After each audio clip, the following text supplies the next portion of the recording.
Ola, bos días, benvidos e benvidas a esta nova sesión de hoxe. Ben, son o moderador, chámame César de la Fuente, son profesor na Universidade de Pensilvania, en Estados Unidos, e un prazer estar aquí hoxe co doutor Senen Barro e a doutora Viviana Campos, que se conectou online. Creo que se ve na pantalla. Vou empezar cunha pequena introdución sobre os relatores. A autora Viviana Campos, editora xefa da prestixiosa revista Chemical and Engineering News e vicepresidenta de CNN Media Group de la American Chemical Society. Licenciouse en Química pola Universidade de Santiago de Compostela, aquí, e doutora en Química pola Manchester Metropolitan University. Connosco está o doutor Senen Barros, director científico de CITIUS, o Centro Singular de Investigación en Tecnoloxías Intelixentes da Universidade de Santiago de Compostela, é licenciado doutor en Física pola Universidade de Santiago, é sector desta mesma universidade. Foi reitor o 39 anos, o que souben onte, e iso impresiona bastante. Obtivo o Premio Nacional da Sociedade Científica en Informática de España, Fundación BBVA. Benvidos ambos, é unha verdadeira honra tervos aquí, un verdadeiro privilexio para min estar aquí, nesta etapa 7, sobre saúde, biopolítica e tecnoloxía. Imos ter un pequeno diálogo, que espero que sexa interesante, e logo uns 15 minutos para preguntas do público, para termos unha sesión interactiva. Imos empezar co Viviana. Esa editora xefa dunha das revistas máis importantes do mundo da química da enxeñería. Eu persoalmente recibo no correo e leo a cada semana, así que aquí tes un admirador. Que influencia crees que vai ter a química no noso mundo nos vindeiros 10 anos? Bos días e moitas grazas por a revista cada semana. É increíble encontrar fans polo mundo. Bos días ao público, pido desculpas por non estar aí en persoa, gustaríame moito estar aí, pero vivimos en tempos extraños. Referente á pregunta, a química moi importante, na miña revista en particular, imos celebrar os 100 anos no 2023, e como din os ingleses, estamos cada vez máis fortes, con máis lectores, porque creo que a química, polo menos os químicos, dicimos que a ciencia central, porque é como un nexo entre a física, as matemáticas, a bioloxía, as ciencias medioambientais, a medicina. E dende este punto de vista ten un papel moi importante. É así como miramos a química de maneira tradicional, como a ciencia central. Pero eu creo que hai iniciativas como os Sustainable Development Goals, os Obxectivos de Desenvolvemento Sostible,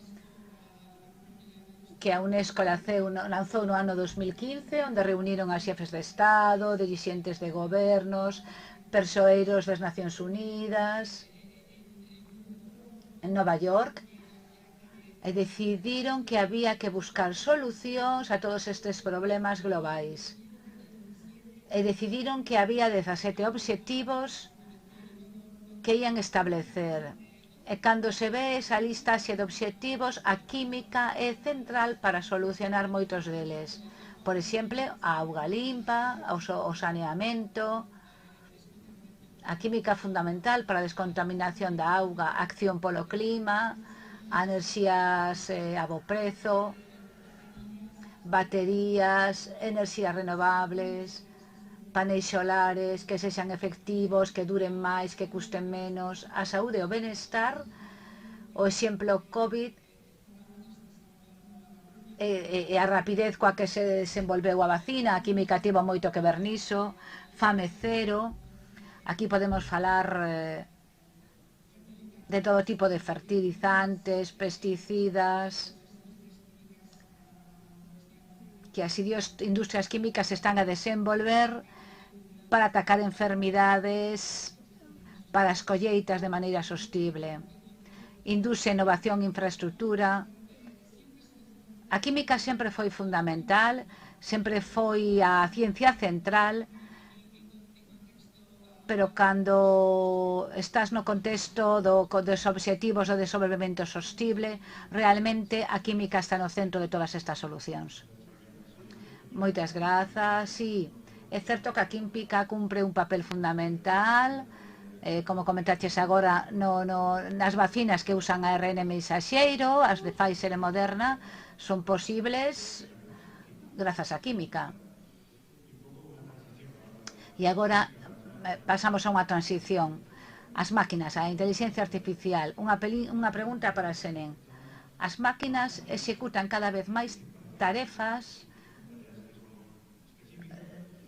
específicas que parecen imposible e que as executan a niveis superiores ao ser humano. Estes logros teñen connotacións positivas, pero tamén negativas. Por exemplo, ameazan postos de traballo que existen na actualidade. A pregunta sería, como crees que a automatización inteligente e a inteligencia artificial afectarán o traballo tal e como coñecemos hoxe en día? Se me permites un segundos antes de contestar, gustaríame agradecer a invitación. Síntome moi honrado de comparecer en particular con vos dous.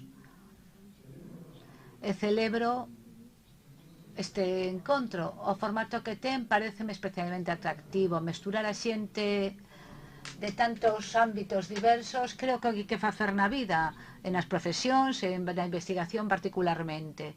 Así que parabéns por isto. O de ser reitor con 39 anos tamén, pero iso é pasado. A min gustaría meter a túa idade. É toda unha vida por diante para investigar e para vivila. Pero, en fin, é difícil coñecer en detalle, saber como vai cambiar o traballo, o fío da automatización intelixente. Pero xa o estamos vivindo. Non todo é especulación, hai feitos moi claros. Feitos que debemos ter en conta. Non se automatizan ocupacións, senón tarefas asociadas a ela. Isto en primeiro. É importante porque moitas veces dicen 10 anos os nosos fillos traballarán en empregos que hoxe non existen. Non. Nalgúns casos sí, pero non 2 de cada 3, como se di ás veces, ou o 75% dos traballos de dentro de 10 a 15 anos que hoxe non van existir. Non é certo. O que pasa é que se desenvolverán dunha maneira diferente, iso sí é certo. Mais aínda, como anécdota, hai uns anos, en Estados Unidos revisouse o censo de ocupacións que estaba vixente dende mediados do século pasado. Eras 270 que aparecían recollidas, hoxe son máis, só unha desaparecera coa automatización, só unha, a de ascensorista, ningunha máis. E hai países no mundo, en América Latina, en México, é común aínda que haxa ascensoristas dependendo dos edificios. A inteligencia artificial axudou moito a automatización. Pasouse de automatizar primeiro as tarefas sistemáticas e o carácter máis manual. Todos hai décadas sabemos da existencia de robots nas factorías que soldan, pintan, ensamblan. Co tempo tamén empezaron a automatizarse tarefas sistemáticas de carácter cognitivo, os sistemas de expertos que ao final nos conceden un crédito bancario é un exemplo diso, dese sistema. Despois automatizáronse tarefas menos sistematizadas, primeiro de carácter manual, por exemplo, os robots que operan en exteriores, de exploración, no sector agrícola, son un bo exemplo, pero agora tamén se están automatizando tarefas menos sistematizadas de carácter cognitivo, como pode ser a xeración de textos para calquera cousa, dende a elaboración de novas ou textos creativos que ás veces axudan incluso os escritores, como comentaba Domingo Villar.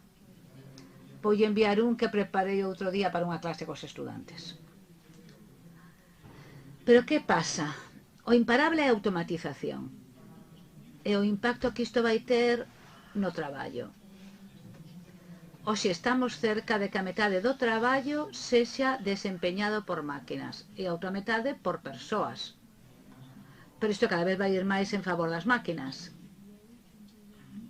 Ata tal punto é así, é un fenómeno que está acelerando a pandemia, o que o Foro Académico Mundial revisou as súas contas do último informe, fai un informe bienal do impacto da automatización no traballo, e na revisión das súas contas, que fixo xa metidos en pandemia, viu que se estaba acelerando e reduciu a estimación de creación de novos traballos ata o 2025 e aumentou a estimación de desemprego tecnolóxico derivado da automatización. A relación segue a ser positiva en canto ao número de traballos que se estima que se van crear no mundo desenvolvido fundamentalmente, 97 millóns, fronte a 85 que se perderán por automatización.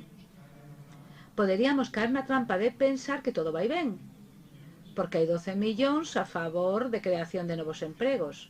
Pero primeiro, non se distribúen por igual, nin entre países, nin en intrapaíses, non se distribúen por igual entre sectores de actividade, e moi poucos dos que se vexan desempregados pola automatización van ocupar eses postos de traballo que se crearán polas novas tecnoloxías de información e de comunicación. Iso que significa?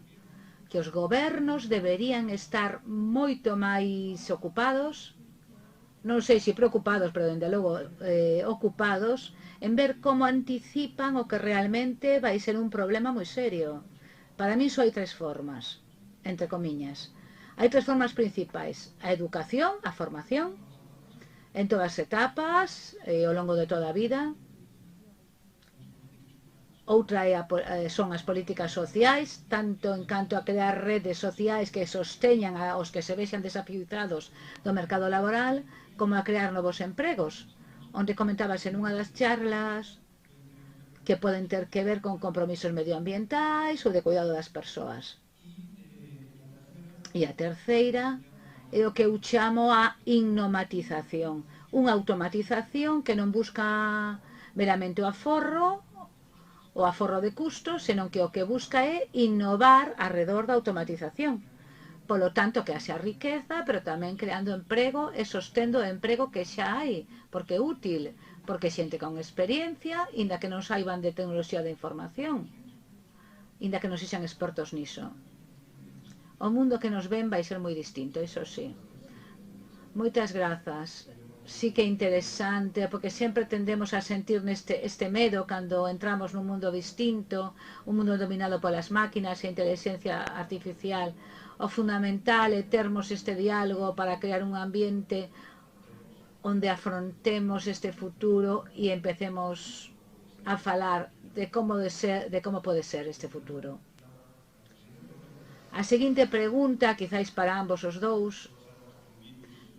Todos sabemos que un virus diminuto, invisible, dominou o noso mundo, mudouno para sempre. Como crees que esta pandemia vai reformular a escala de valores da nosa sociedade? Aprenderemos dos nosos erros ou esquecerémonos pronto de todo isto? Como serán os 5 anos vindeiros, convivindo con COVID? Vai se converter nun virus endémico, como foi o virus da gripe, despois do espanto de 1918, cando afectou a 50 millóns de persoas no mundo. Quería que me desedes unha visión de futuro sobre como serán os próximos anos convivindo con este virus. Quizás Viviana, se queres empezar ti. Ben, é unha pregunta difícil, porque mirar cara ao futuro sempre é complicado. Non sei como van cambiar os nosos valores, algo que si vemos agora mesmo, eu vívoa, porque é un problema que teño que solucionar, é a idea da Great Resignation. a gran renuncia. Hai moita xente que está considerando a súa vida, como viven, como traballan. Levamos un ano e media na casa, ou recollidos coas nosas familias. Moitas casas agora os nenos xa van á escola, pero moita xente está retirándose pronto, e outros están considerando como traballan, como é a súa bagaxe. A nivel moi básico, moi persoal, moita xente está considerando eses valores. Pero a nivel máis global, vai ser interesante ver o que vai pasar nos próximos 5 anos. Porque evidentemente as cousas seguen a cambiar, a evolucionar. É posible que a nivel da medicina teñamos antivirais moi pronto.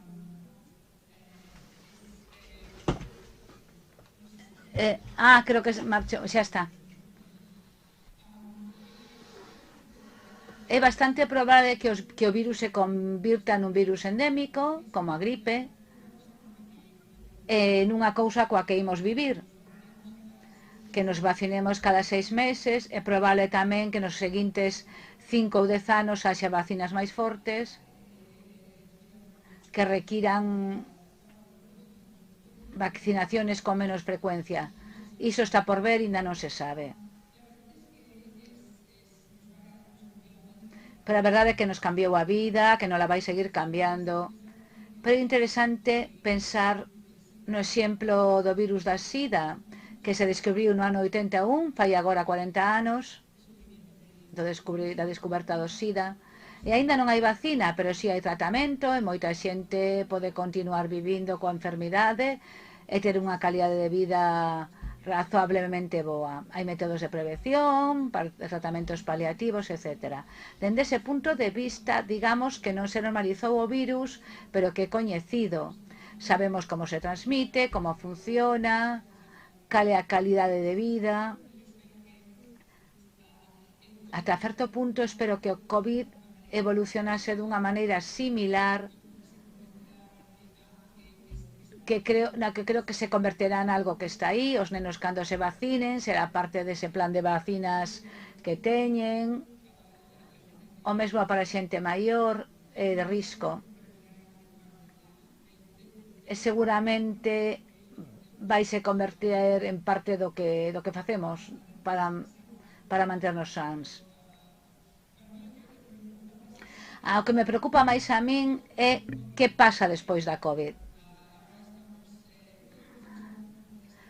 Agora estamos loitando contra esta pandemia, pero cal vai ser a seguinte pandemia? Dende ese punto de vista, os gobernos e as organizacións a nivel mundial teñen que ter programas robustos de plans para combater este tipo de problemas. Pillounos moi despistados. E aí creo onde se debe investir moito esforzo, cartos e fondos de parte dos gobernos. E como dicen, aquí onde deberían estar realmente preocupados. Como comentas, Viviana, a pandemia deixou patente a importancia que ten a ciencia na nosa sociedade para sair dunha situación como actual. Daquela que se podería propoñer para un goberno, para que un goberno delinee un plan de acción? Que tipo de financiamento cumpriría para estarmos mellor preparados para a seguinte pandemia? Senén, se che ocorre algunha idea? Sobre a pregunta anterior, eu non teño coñecementos como para poder facer valoración sobre cal é o impacto que vai ter dende un punto de vista social, económico ou sanitario a pandemia. Pero sí que hai cousas que van cambiar. Antes facía referencia ao tema da automatización, en xeral, todo o teletraballo, a teleeducación, as telecomunicacións, todo iso está acelerándose en anos, se cadra incluso nunha década, e estámoslo vivindo. Iso ven para quedar. cos seus puntos a favor e as contras. No que debido máis é que realmente vai supoñer un cambio nos valores da sociedade. Iso que dicíamos ao principio todos e todas, de que isto vai nos facer mellores, sinceramente non o creo. E non porque eu sexa pesimista de fábrica, ao contrario. En xeral son optimista. Pero non vimos aquí a cantar, a facer autobombo social, nin individual. Coido que mellor advertir de certas cousas, eu non o creo. De feito, xusto antes de que nos confinasen, presentouse un libro dun bo amigo, Emilio Oltiveros. Tamén estaba Sandra, estivemos... Ningún de nós imaginábamos o que ia a correr, pero despois eu volví a falar con Emilio, o libro tamén ia diso, e falamos de cal podía ser o impacto dunha pandemia así en canto, por exemplo, a cambiar os obxectivos das empresas, dos gobernos, da sociedade, a facernos máis vós, entre comillas. E creo que non hai ningún indicio de que vai a ser así. Ningún. Ni sequera creo que a nivel de ciencia isto cambie radicalmente as cousas. Eu non o creo. Estou vendo, ademais, como en algúns países, dicíamos alguén que viña dun deles, a pandemia supuxo en algúns casos que os sistemas universitarios perdesen boa parte dos seus estudantes que viñan de outros países. E, polo tanto, iso xerou, polo menos temporalmente, problemas de tipo económico. Que fixeron nese caso? Endurecer os criterios dende o punto de vista da aplicación da ciencia, rendibilidade da ciencia, monetización desa ciencia. Considerar que entón hai que investigar naquilo que dea unha rendibilidade a curto prazo, que traia recursos para as institucións, aos países. Non sei, a min iso non me gusta. A historia sempre nos ensinou que é bo, claro, preocuparse polo tema que ten a sociedade e abordalos coa ciencia e tecnoloxía, pero se non temos unha visión a longo prazo e, polo tanto, investimos en ciencia básica, non imos ter posibilidade desas vacinas, nin deses mellores desenvolvementos a nivel educativo. E un último tema, perdón que me estou estendendo, ese cabra non estou contestando a pregunta. Non importa, aquí o obxectivo do debate é que van xurdíndome cousas na cabeza. Ao principio da pandemia preguntábame recorrentemente en que medida a inteligencia artificial ia ser definitiva para atacala. Teño que recoñecer, tirándome a piscina de forma especulativa, porque é imposible sabelo, creo que non ia moi desencamiñado en que probablemente non vai ser tan definitiva como algúns medios de comunicación e algúns investigadores e empresas estaban a dicir, e seguen a dicir, para esta pandemia. Pero así pode ser para as seguintes. Na medida en que sexamos capaces de compilar datos, de colaborar, de desenvolver novas estrategias, de ver que é o que funciona e o que non, seguramente teremos unha arma moi poderosa para abordar o que inevitablemente vai ser unha pandemia e outra, esperemos que moi espaciadas, que como que normalmente ocorre. Sí, Viviana? Simplemente quería engadir que eu estou totalmente de acordo co que dixo Senén agora mesmo. Tivemos moita sorte porque nesta pandemia atopamos unha vacina en tempo récord, é incrible. Pero iso foi unha sorte que temos que dar as grazas todos os días, porque para a seguinte se cabra non é así. Tivemos unha vacina en menos dun ano, é incrible. Tivemos moita sorte. A seguinte vez é posible que non teñamos tanta sorte e que miremos o número de mortes que tivemos. É incrible, temos que estar preparados para a próxima, porque é bastante probable que sexa moito peor. Só quería dicir iso. Sí, é verdad. Temos que dar grazas á sorte tamén por ter esa tecnoloxía que que neste caso a de ARN mensaxeiro permitirnos desenvolver unha vacina cando o tempo medio para desenvolver unha vacina con métodos convencionais alrededor de 10 anos. Comprimimos esa escala de tempo nun ano, pudemos vacinar a moita xente. E outra cousa que quería comentar é a inequidade que vimos que sempre estivo aí, pero que durante a pandemia vimos no seu peor momento. Vimos como 10 países compraban o 75% das doses de vacinas. Hoxe en día aínda hai países no mundo onde nin sequera o 5% da poboación recibiu a primeira dose. Aquí somos afortunados, estamos falando xa da terceira dose. En Estados Unidos, onde eu vivo tamén. Creo que é importante suliñar iso. Vivimos nun mundo con inequidades moi grandes e eu confío, se non é máis pesimista, eu confío en que saíamos reforzados disto, en que poidamos incorporar a nosa escala de valores como sociedade, valores como a xenerosidade e a compaixón. Non sei exactamente como se pode facer, como se pode levar a cabo, pero quería deixalo no aire, como unha mensaxe.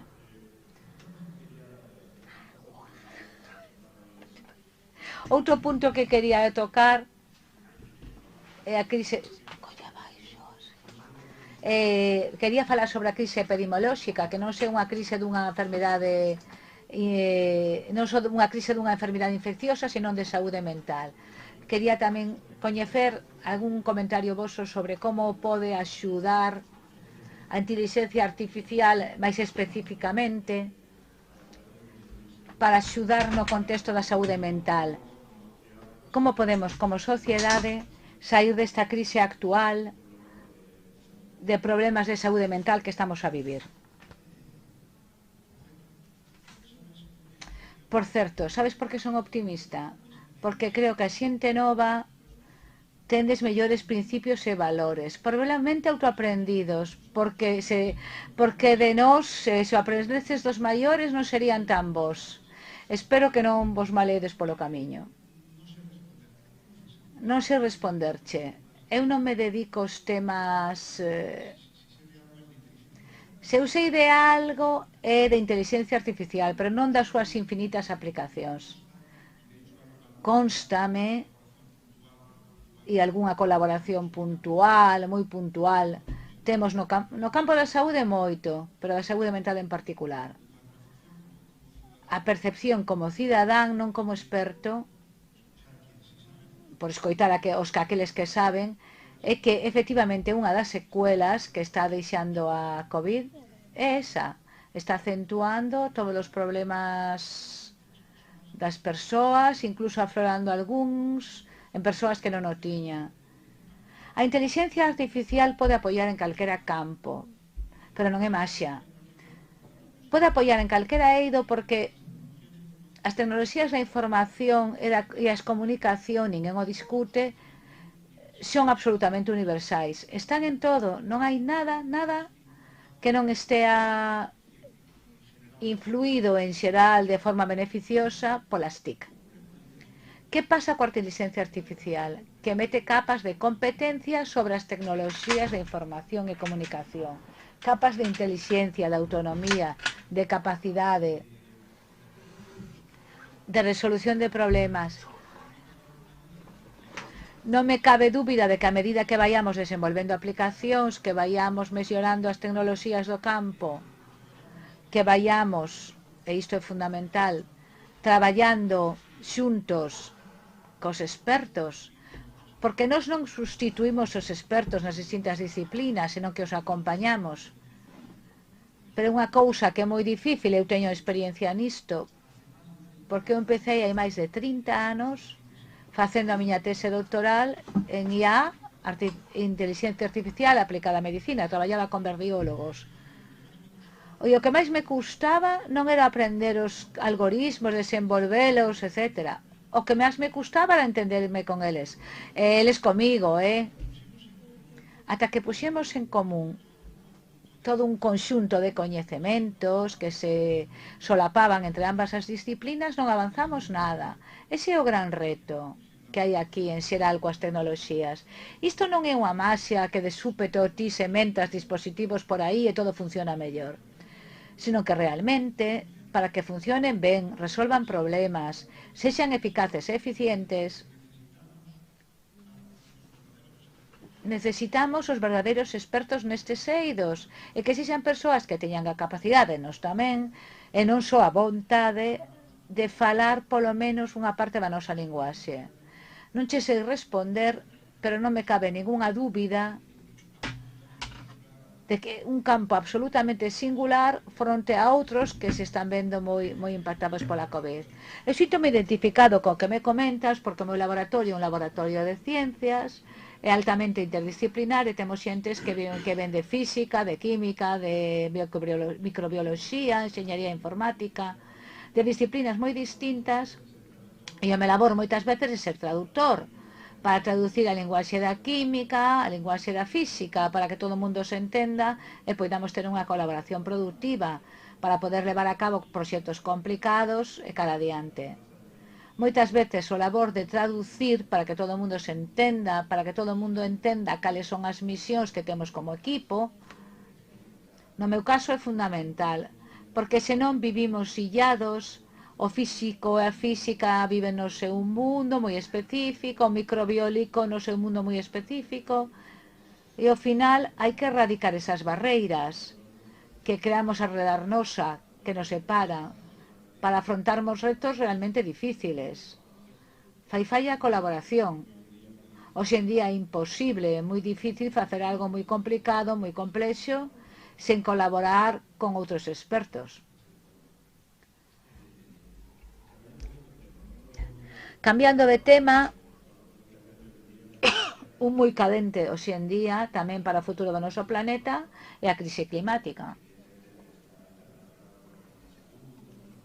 que tamén está interrelacionada coa saúde, o medio ambiente, a sostibilidade. Esta mesma semana é o COP26 en Glasgow, no que se está a falar do futuro, o futuro do noso mundo, como o cambio climático nos vai afectar. Unha pregunta máis para Viviana. Que consideracións opinas que debemos tomar para garantir o benestar do noso fogar, do planeta Terra?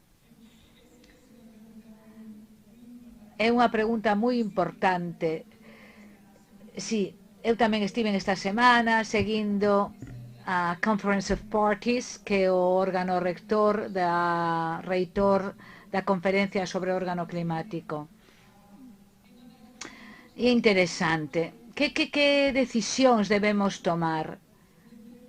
A nivel persoal hai que todos temos que ter cuidado en que facemos o que facemos cada día, que comida compramos, que envoltorios utilizamos, o problema dos plásticos é enorme, pero a escala global ou gubernamental, que é o ámbito da COP, o que debemos facer é poñer moita presión aos políticos, porque non sei se escotasteis a activista adolescente Greta Thunberg, que agora está en Glasgow protestando. Pareceme que houve milleiros de persoas nas protestas, pero ela é unha das líderes e ten moito xogo coa prensa. Entrevistaron e dixo cousas moi interesantes. Por exemplo, que é tempo para a honestidade e para a sinceridade e recoñecer que hai un abismo entre o que dicimos e o que fan, entre o que din e o que fan os gobernos, e que non é tempo de solucións simbólicas que teñen pouca trascendencia. No COP, un par de cousas que se anunciaron nos primeiros días foi un compromiso para reducir as emisións de metano nun 30% para o ano 2030. Máis de 100 países asinaron ese convenio. Despois houbo outro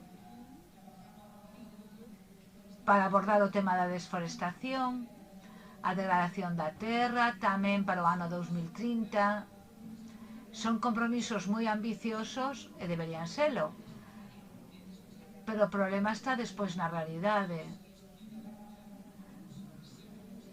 E se os cidadáns realmente poñemos presións nos gobernos para que sexan true to their words, que cumpran as promesas, porque hai outro tipo de intereses que se poñen en xogo. Pero que si é preocupante, eu son optimista, o meu vaso sempre está medio cheo. Pero realmente as cifras que temos sobre o impacto da crise climática son horribles. A Organización Mundial da Saúde di que entre o ano 2030 e no ano 2050, en 2 décadas, a crise climática será aproximadamente causará 250.000 mortes adicionais por ano por causas tan comuns como a malnutrición, a diarrea, a malaria e o estrés pola calor. E moitas destas cousas son moi doadas de solucionar. O problema que causa todas estas mortas é que esas mortes van a estar concentradas en certas partes do mundo e aquí volvemos en inequidade, o que comentábamos antes en canto á distribución das vacinas. A crise climática afectará máis a xente que poida facer menos para solucionala e é moi preocupante. Eu creo que a nivel persoal podemos tomar moitas decisións cada día, pero deberemos poñer moito, e este debería ser algo, un obxectivo de todos, poñermos presión nos políticos para que sexan fieles ás promesas que fan. Dende o punto de vista da tecnoloxía, en química levamos moitos anos traballar nos principios da química verde. En xeral, a maioría dos químicos están moi contentos cando hai regulación medioambiental.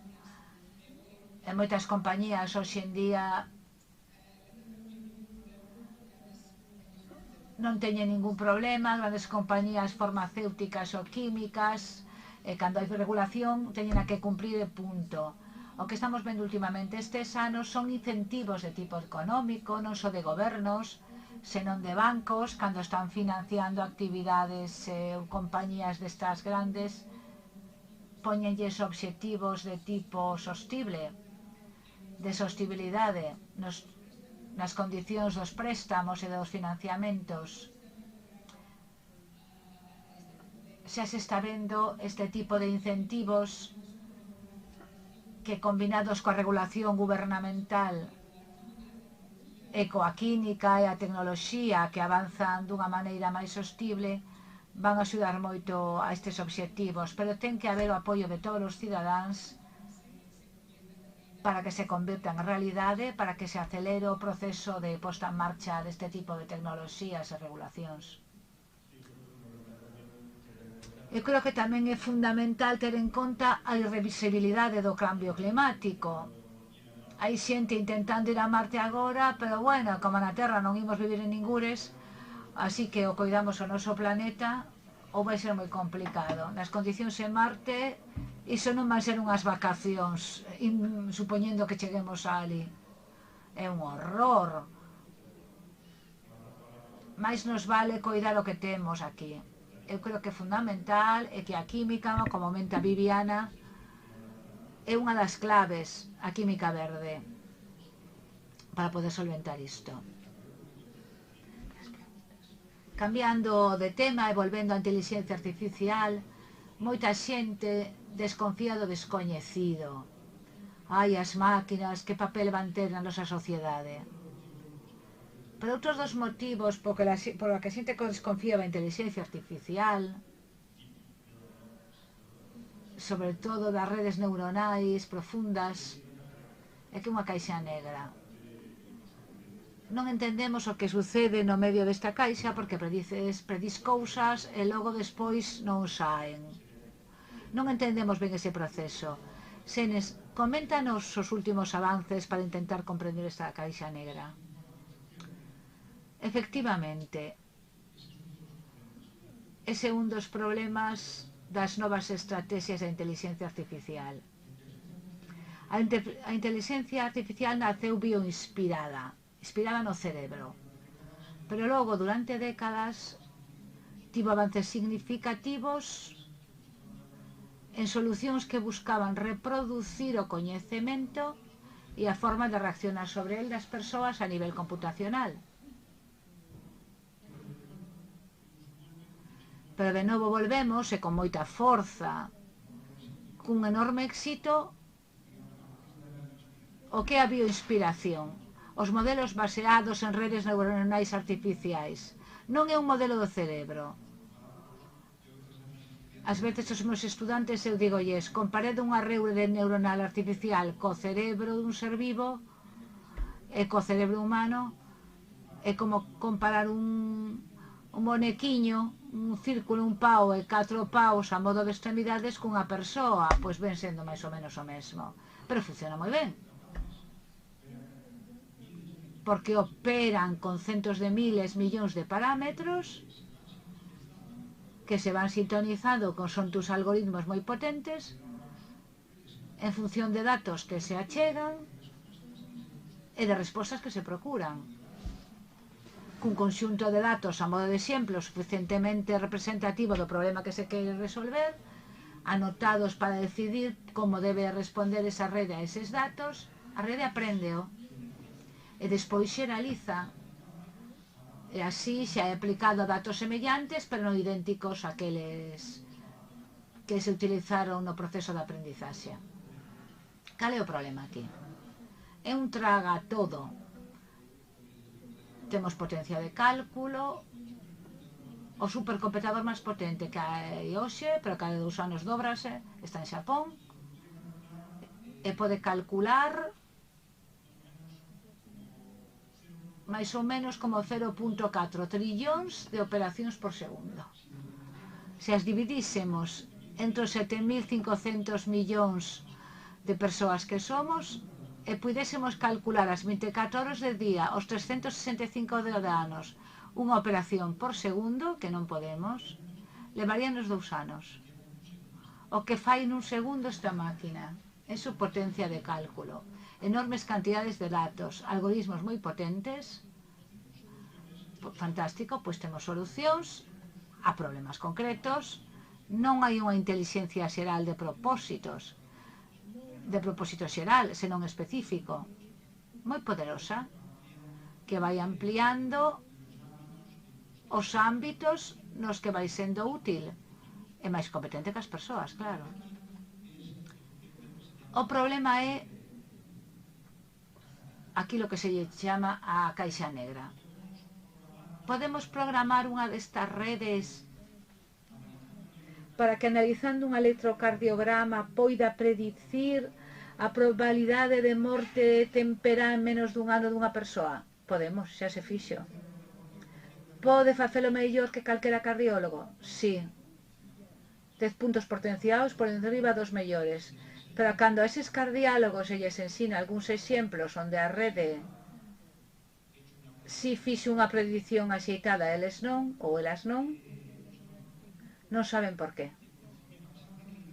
A pesar de que o electrocardiograma é unha tecnoloxía que leva connosco máis dun século, o coñecemento que se foi ateusorando ao redor da interpretación das formas do electrocardiograma non chegou ao nivel de competencia que unha máquina deste tipo é capaz de construir a través de correlacións, fundamentalmente en horas ou en días de intensa aprendizaxe. E ese é un problema. Porque, por exemplo, no ámbito médico é moi fácil de ver. Se alguén nos di a nos, o noso médico, a nosa médica, dinos, vostede ten un serio risco de padecer algo ou ten un cancro, vamos poñer por caso. Pero non sei dicirlle por qué. A máquina analiza a radiografía do tórax, a tomografía, o que sexa, e a máquina di isto. Pero iso non nos serve. Claro que non. Temos que chegar a facer lexibles estas redes neuronais tan complexas. E aí estáse traballando con intensidade. O meu centro coordina unha rede europea destinada a formar novos investigadores e investigadoras no campo da expectabilidade baseada na linguaxe natural, que ademais é a forma máis natural de explicar e a única rede europea nese ámbito concreto na que traballamos. Para Europa, e xa acabo, porque me estou estendendo, para Europa é unha prioridade. Europa en xeral quere unha inteligencia artificial que se adoita definir como centrada no ser humano, confiable. E eu creo que isto é bo. Claro, iso hai que facelo casar con que ademais sexa rendible social e económicamente, porque se non é rendible económicamente non nos enganemos. Comeremos a inteligencia artificial que fagan outros. Iso é evidente. Teño curiosidade no que comentas, esa inteligencia artificial, eses algoritmos para tarefas moi específicas, como na cardioloxía ou a dermatoloxía. Os algoritmos hoxe en día poden identificar diferentes cánceres de pel mellor que os profesionais.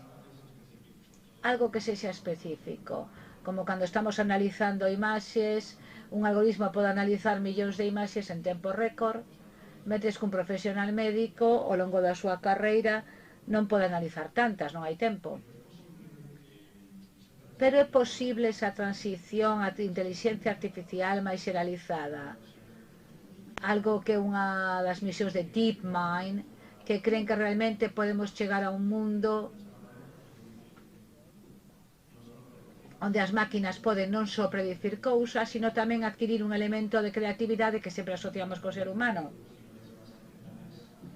Adquirir funcións máis xerais como as que fai o noso cerebro, que nos permite aprender e logo adquirir esses coñecementos, aplicalos a diferentes áreas, non ser unha área específica, senón extrapolar estes coñecementos para aplicalos a diferentes tarefas. Crees que é posible un futuro próximo onde exista algo así como a inteligencia artificial xeral ou xeralizada? Posible é, estou convencido. Próximo non. En todo caso temos un gran problema. E non é un problema de complexidade. Antes ti comentabas o de Marte. Eu non son experto niso, pero non me escapa que ti ben dicías a complexidade de instalar Marte, non de levar unha nave, ni sequera unha nave con persoas, sino de instalar ali unha plataforma onde se poida desenvolver nova vida, criar cultivos, instalar vida en Marte. Iso hoxe por hoxe non é posible. Pero sabemos como deberíamos traballar para facelo. Sabemos que é unha cuestión de investimento multimillonaria e de compromiso non dun país senón colectivo, probablemente, países máis avanzados. E probablemente sería cuestión de 10, 15, 20 anos lograr instalar de forma permanente unhas instalacións abondo potentes ali. Sabemos o camiño. Para a inteligencia artificial de propósito xeral non o sabemos. Non o sabemos. Porque o que non é unha condición necesaria ni sequera suficiente, pero sí que sería moi útil, como ter o coñecemento sobre unha teoría xeral de inteligencia ou de aprendizaxe dos naturais, refírome, da inteligencia e da aprendizaxe humana. Non o sabemos. Por lo tanto, ese bioinspiración que nos podería ser de grande axuda, non podemos contar con ela e nos sabemos atacando. Hai uns meses preguntei eu a Rafael Yuste, que é un español que está en Estados Unidos e que foi inspirador e convenceu, non só el, pero sobre todo el liderou o proceso que serviu para convencer Obama de que investise máis de $1.000 millóns no proxecto Brain para chegar a desentrañar o máis conocido que sabemos que existe, que é o noso cerebro. Preguntaba eu de onde situaría do 0 ao 10 o coñecemento do cerebro, porque había anos el puña entre 3 e 4 iso, e díxome, agora estaría no 5 raspado. Que sorprendente, porque eso significa que temos un coñecemento do cerebro xa brutal. Que ocorre? Que un 5 raspado deses que cando os profesores collemos un exame e imos puntuando e non hai ninguna pregunta ben. pero bueno, vou llevar un 0,5, algo fixo, e aquí algo escribiu, e vou llevar un con 2, e ao final sumas e daiche un 5, pero daiche un deses 5 que dis, non merecería aprobar, pero en fin, é o que suma.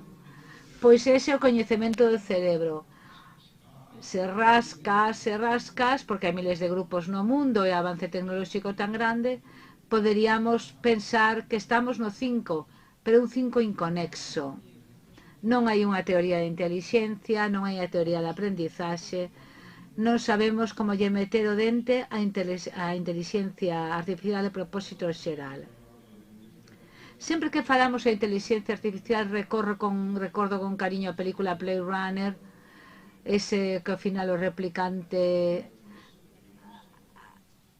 adquirindo estas cousas que asociamos co ser humano, esa intersección coas máquinas e o ser humano. Gustaríame cambiar un pouco o tema e agora unha pregunta para Viviana. Algo que me preocupa é a desconexión que hai entre a ciencia, os científicos e o público en xeral. Os profesionais científicos e científicas sempre nos escudamos un pouco unha excusa en que é moi complicado o que facemos, é moi complexo, moi difícil de explicar, pero creo que é unha excusa que tampouco é tan complicado, primeiro, e segundo, que entendemos que temos que facer un mellor labor en traducir o que facemos para que todo o mundo entenda. Unha das cousas que eu sinto como científico que moitos dos proxectos que teño o privilexio de poder desenvolver no meu laboratorio están financiados por diñeiro público en Estados Unidos neste caso, pero o mesmo pasa en España. E ao final son cartos do contribuinte que me están permitindo facer o meu traballo e o mínimo que podo facer é explicarlles ou ensinarlles ou describirlle ao público en xeral o que fixemos cos seus cartos. Para min iso ten todo o sentido do mundo. Quería che preguntar, Viviana, sobre que importancia ten a comunicación na ciencia e se crees que é unha responsabilidade dos profesionais que exercen a ciencia comunicar isto ao público en xeral. Ten moitísima importancia. É o meu traballo a comunicación da ciencia. E eu creo que a responsabilidade dos científicos facer todo o posible por comunicarse co público, cos gobernos, que as persoas que toman as decisións, os legisladores, que son os que invisten neste traballo. Eu creo que non é fácil, pero algo do que debemos ser responsables. E creo que a pandemia é un exemplo bastante interesante da comunicación de ciencia ao público e da politización da ciencia, que foi un problema bastante grande, sobre todo nos Estados Unidos. Foi realmente moi interesante ver iso. Eu creo que o COVID é un exemplo interesante porque o proceso científico abriuse ao público. O que pasou inicialmente, que se empezou a publicar moitísimos datos fascinantes, a estrutura do virus, como se disipaba.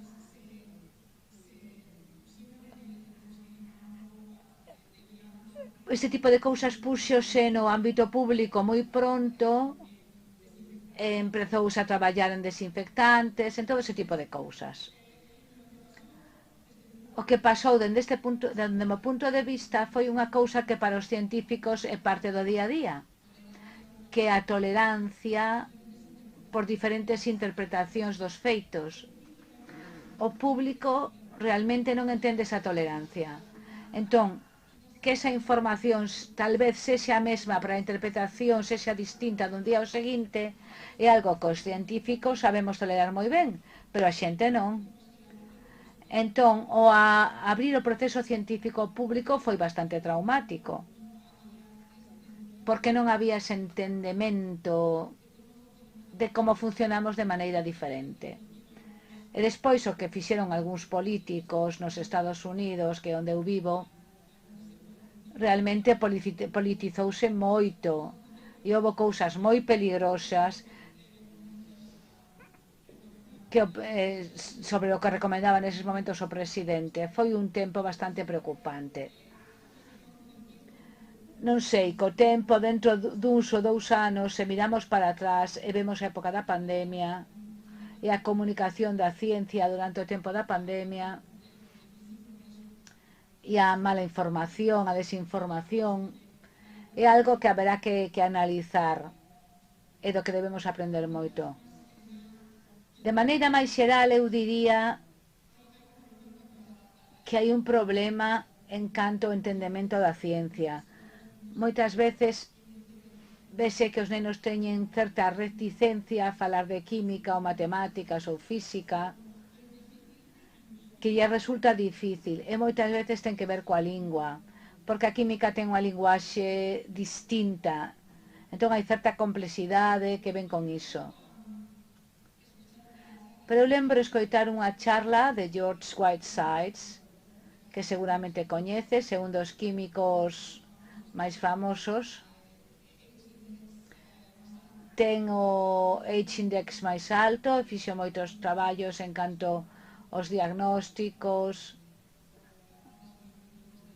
que custaban menos dun dólar para cuidar de partes máis pobres do mundo. É unha persoa moi interesante, agora está traballando en robótica.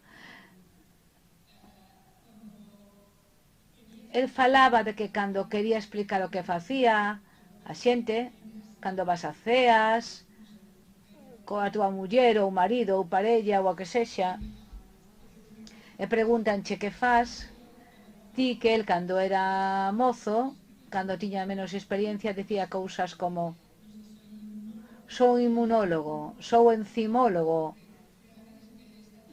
traballo en crear estatinas para colesterol. Entón a xente, cando lle dicía iso, ese tipo de palabras que non entende, tan extrañas, hai unha especie de reticencia a entendelas. Entón cambiou a táctica de explicar coas súas propias palabras o que era dicir cousas como: nos cambiamos a maneira en que vives ou morres. Os químicos cambiamos a maneira en que vives ou na que morres. E entón, ali, nese sentido, xa empezaba a prestar atención. Como vas decidir ti como eu vivo ou como morro?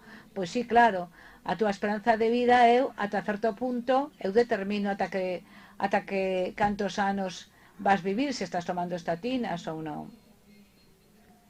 Cambiou de táctica e utilizou esta táctica de choque. É un exemplo que me parece interesante. Outro exemplo é dunha química fantástica que traballa en química ortogonal. Vai conseguir un Nobel algún día. Ela dicía que cando se reúne cos legisladores en Washington, que con frecuencia levan a científicos de diferentes ámbitos para falar sobre como se vai investir o dineiro, os cartos en ciencias para a ciencia, os cartos para a ciencia. Teñen moi pouco tempo para os legisladores, a maioría non teñen coñecementos científicos, son abogados e teñen ese tipo de carreiras, non entenden as estatísticas nin termos científicos. Entón, ao principio, Lela tamén se pasaba moito tempo intentando explicar conceptos básicos, pero cambiou a unha táctica de choque. Entón, contábame que o ano en que houve máis impacto, cando veu a Washington DC a reunirse cos legisladores, foi cando dixo: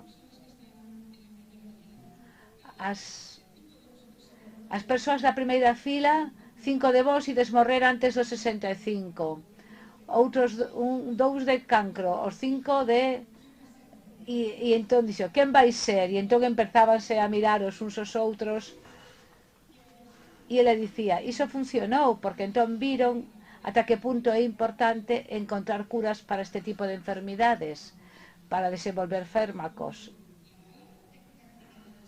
Entón é a táctica do choque e facer estas estatísticas máis reais, 5 non chegados aos 65. Axudoulles moito. A reacción, o impacto foi distinto. Non sei se iso funcionará para todos os químicos, pero son técnicas que temos que utilizar porque a verdade é que é unha pena que a xente que paga os impostos que se van a investir en ciencia, é unha pena que non saibas como se gastan estes cartos, que están moi ben investidos, pero deberemos traballar moito na comunicación da ciencia. E creo que debería ser parte do que a nivel universitario se estuda na formación dos novos científicos. O eliminar ese abismo entre o que o facemos e a comprensión que a poboación en xeral ten da ciencia. Moitas gracias, Viviana. Bueno, a min aparte desta desconexión entre a ciencia e o público, outra cousa que me preocupa tamén é que na ciencia, desafortunadamente, como en moitos eidos da nosa sociedade, aínda cousa de homes. Por exemplo, en Estados Unidos a maior parte do profesorado son homes, a xente que está en posicións de poder son homes, miras ao teu arredor, está rodeado de homes todo o tempo. Como se pode romper este teito de cristal? E creo que esta quizáis a última pregunta antes de abrir a última conversa co público. Espero que teñan dúbidas e preguntas que queiran se sacar a palastra. Bueno, pregunta para os relatores. Como podemos romper este teito de cristal para que a ciencia sexa máis, reflicte máis a diversidade que temos na nosa sociedade, que sexa algo máis xusto nese sentido? Viviana? Hai moitas cousas que podemos facer. Eu, evidentemente, como traballo en comunicación, todo o que facemos como meu equipo gobernase, como nos gobernamos, pensamos moito na diversidade, equidade, inclusión, é parte do que facemos cando facemos algún tipo de recoñecemento.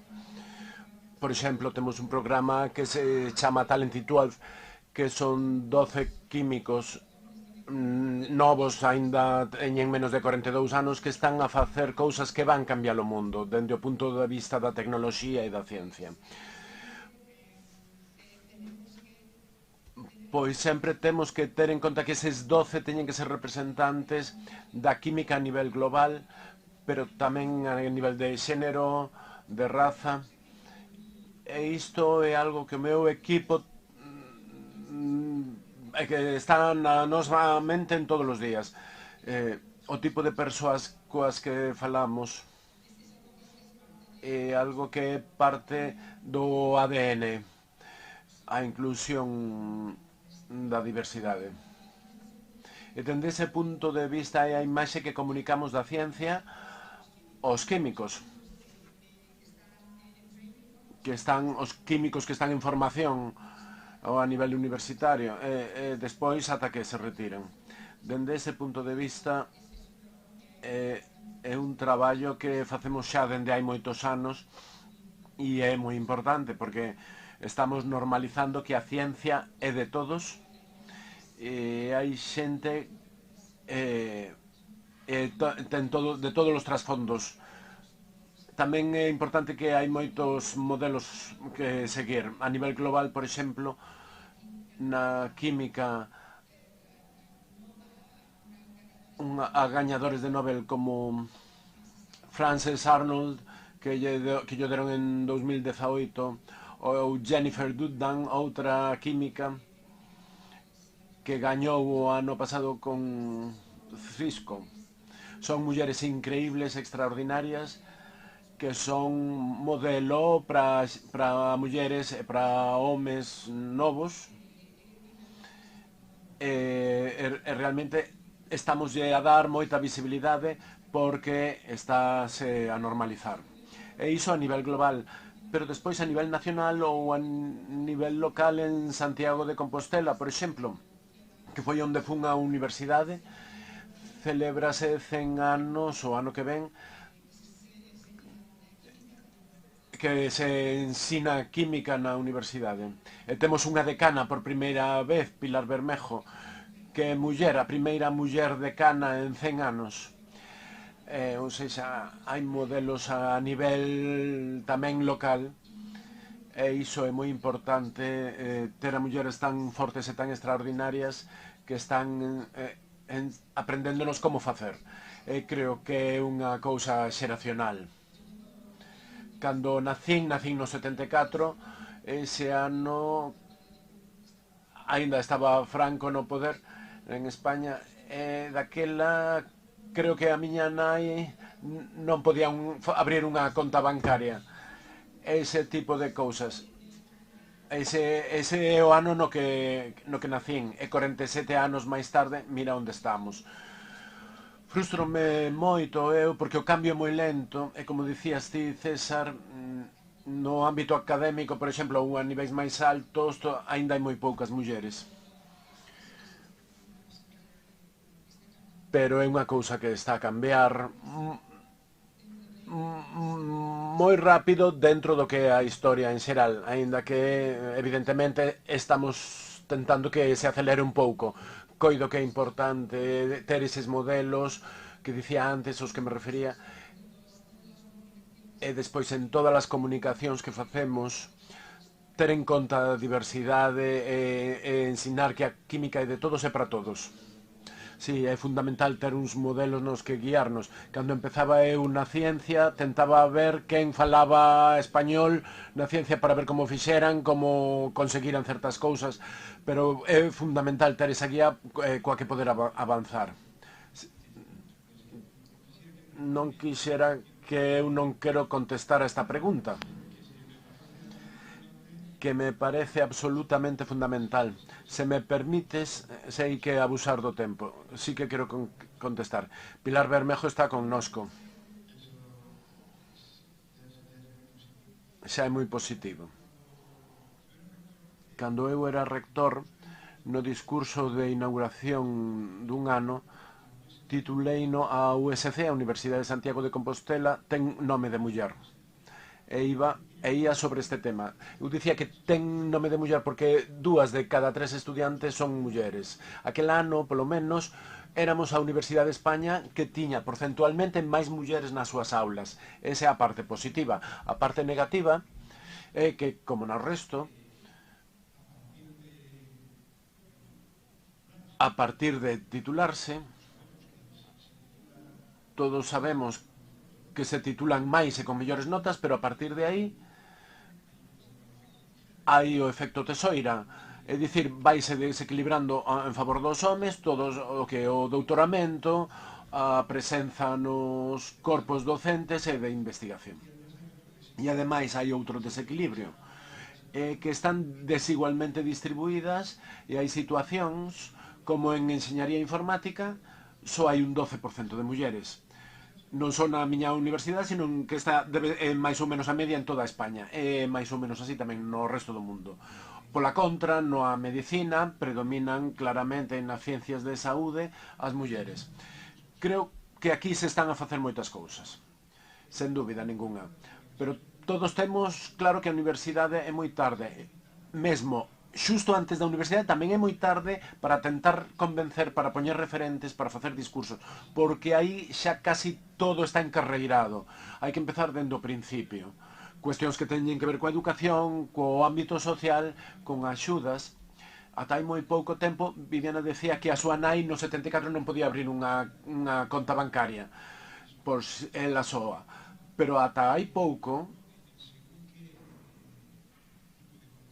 segundo en que tipo de contratos ou de investigación, se, por exemplo, unha muller daba a luz e tiña o período de atención ao neno, a baixa maternal, iso seguía o contador seguía correndo. E, polo tanto, nese período, que é un período relativamente longo, porque hai un antes e tamén un despois, máis alá do permiso de maternidade, nese tempo, lóxicamente, non podía realizar a súa actividade de investigación, non podía producir, e contabanlle igual. Ata aí ben pouco. Eu o que creo que xa se exploraron moitas cousas, os medios de comunicación son fundamentais, son claves, pero ou metemos aceleradores no sistema, ou realmente o proceso será tan lento que xa non o podemos percibir. Hai que aceleralo. Moitas grazas, Viviana e Senén, polos vosos comentarios e o voso coñecemento. Quixera agora abrir o diálogo e a conversación ao público por se hai algunha pregunta por parte... Sí.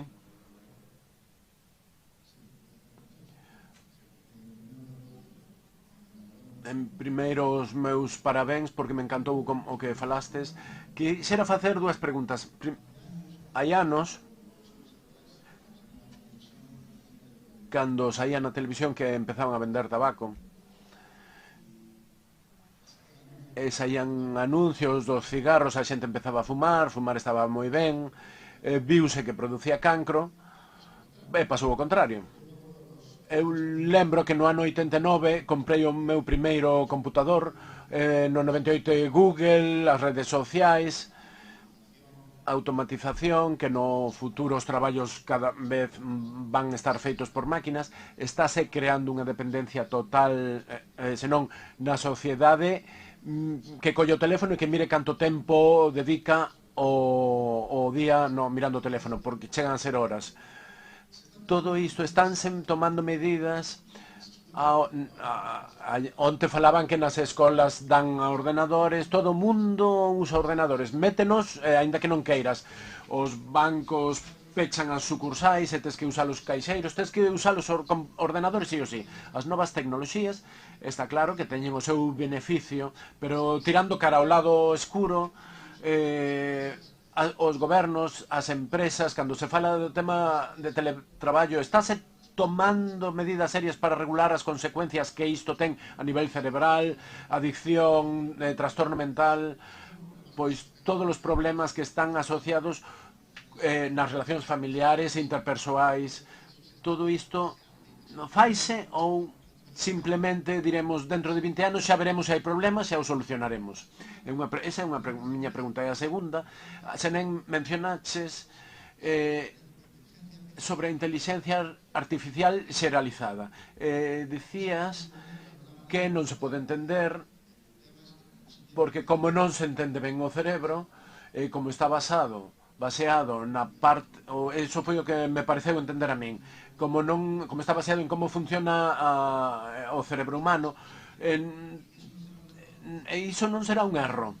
Nós somos células vivas, temos ADN, un ordenador son átomos de carbono, bits, ata onde eu sei, e non será un erro asumir que o noso cerebro e o cerebro dunha máquina funcionan da mesma maneira. Non sei se entendes.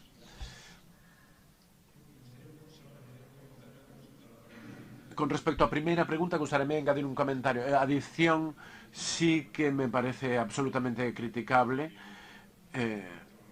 Teño amigos en Google e levan contratando anos expertos mundiais en enxeñaría informática, en neurociencias, para crear máquinas máis adictivas.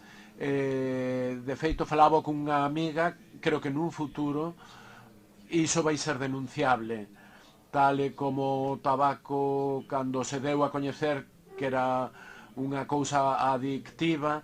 Houve denuncias, creo que na adicción, porque estáse a facer conscientemente, están creando máquinas cada vez máis adictivas, sabendo que iso é así, con nenos pequenos que miran unha pantalla e inmediatamente xa saben o que facer e como fedellar nel. E iso é un problema, é o único que quería dicir aquí, pero abro as respostas a Viviana e a Senén. Sobre a inteligencia artificial de propósito xeral, por certo, hai dous chanzos máis por riba. A de propósito xeral é que en lugar da que temos agora logramos solucións para problemas concretos, aínda que sexa moi complexos. O paradigma podía ser o coche autónomo. pero a de xeral significaría que esas máquinas poden aprender de modo xeralizado e poderían resolver e interaccionar co mundo cunha competencia de amplo espectro. O seguinte nivel sería inteligencia a nivel humano e o seguinte sería superinteligencia, xa por riba de nós. O que eu quería dicir, por suposto, non funcionan igual as máquinas que hoxe temos que un cerebro, non. Hai unha bioinspiración dependendo da solución, pero é unha bioinspiración. É un arremedo de como funciona o cerebro. Pero non significa que non sexamos capaces que teñan unha inteligencia máquina cada vez con maiores competencias. Eu o que dicía é que cando teñamos unha teoría da inteligencia natural humana e da aprendizaxe de forma global, teremos unha fonte de inspiración moito máis rica da que temos hoxe en día. É susceptible de ser imitada no que interese para conseguir máquinas máis inteligentes. Pero non é condición necesaria. A evolución levou aquí, pero podería ter outras vías para poder configurar inteligencias como a nosa. Se lle damos tempo suficiente, probablemente acabe explorando outras alternativas sen ningún obxectivo concreto. Acabe dando eses resultados. Respecto a ese outro tema, é un tema moi preocupante. Dicíamos un alumno na clase que traballara nunha compañía de xogos de azar en liña. Díxome que traballara, pero que xa o deixou, en algoritmos para identificar potenciais vítimas de persoas susceptibles de engancharse ao xogo en liña. E iso é fácil de facer.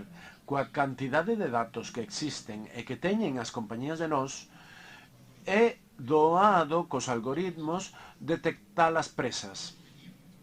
Eu négome a traballar con ese tipo de compañías. Négome a que usemos a inteligencia artificial para acurralar e facer desgraciadas as persoas que acaban perdendo o seu traballo, a súa familia e a súa vida a través deste tipo de estrategias. A tecnoloxía é superpoderosa e mal utilizada. O problema, xa acabo, que me estou vindo un pouco arriba. O problema é que destas cousas é que me indignan moito. O problema é que vai todo tan rápido que non somos pasamos dunha cousa a outra e do punto de vista tecnolóxico que non somos capaces, que non somos quen de analizar socialmente, políticamente as consecuencias que ten. Cando estamos empezando a entender as repercusións que pode ter algo, pensando que poderíamos, o mellor, ter que regulalo desta maneira ou formulalo deste outro, xa estamos noutra cousa, supéranos. É como que tenta nadar e cada vez que tenta sacar a cabeza ven unha onda máis grande e, bueno, tragamos a auga ata que afundimos. Esa é a situación que temos. Temos que tomalo moi en serio. Viviana dicía antes, é moi importante todo o proceso de divulgación, de transmisión de opinión, que a xente que investigamos, en particular en temas tan sensibles, todo esforzo é pouco. Porque se non hai unha comprensión e unha concienciación social, os que toman as decisións non sentirán ningún tipo de presión para decidir nada. Teñen tantos problemas na mesa que viven o día a día, non pensan a medio e longo prazo. Outra cousa que engadir aí, eu creo que pasa con moitas tecnoloxías que teñen a posibilidade de cambiar a maneira en que vivimos.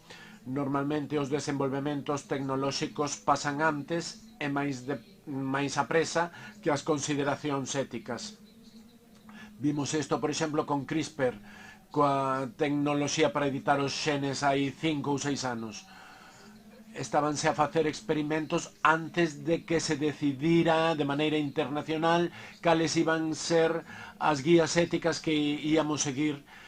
As guías éticas é unha maneira de solucionar este tipo de problema ou evitalos ou frealos un pouco e tentar mirar a ética, algo que temos moi poucos expertos, pero facer ese tipo de consideracións éticas e sociais máis cedo dentro do desenvolvemento tecnolóxico. É difícil porque moitas veces hai intereses económicos no camiño. Moitas grazas. Isto conclúe xa o tempo que temos, pero quería dar as grazas a Senén e a Viviana. Foi un auténtico privilexio compartir un pouco máis dunha hora con todos vostedes. Grazas por estar aquí e pola súa atención.